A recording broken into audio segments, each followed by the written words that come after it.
كل شيء تحت رجلين أنبابولة، مش عايز حاجة أبدا.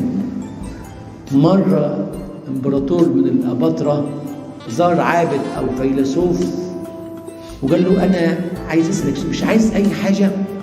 اطلب أي حاجة. قال له أيوة عايز ليا طلب. قال له اتفضل قوم. قال له روح بعد عني كده إنك حجبت عن الشمس شوية. يا إيه ده؟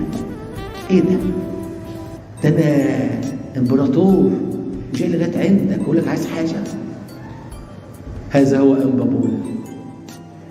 كثير منا يلهثون ويركضون ويترقدون وراء أشياء وشهوات وأشخاص وشخوص.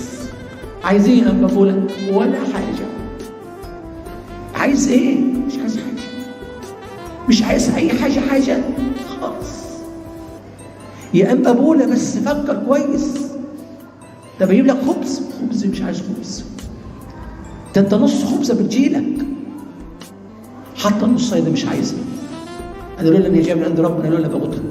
مش عايز حاجة. طب حد يونس؟ مش عايز حد يونس.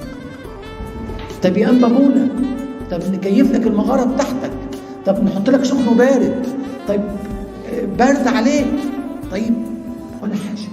طب نحط لك رصيد في البنك. أعمل بإيه؟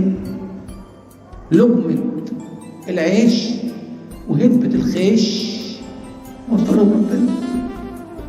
لا حزن ولا عزن، يعني ما حسش حاجة ولا عايز شيء. ايه ده؟ دي حاجة عجيبة. ده أغنى أغنياء العالم أنبابولة ده. ايه ده؟ ايه الجمال ده؟ ايه الجبروت ده؟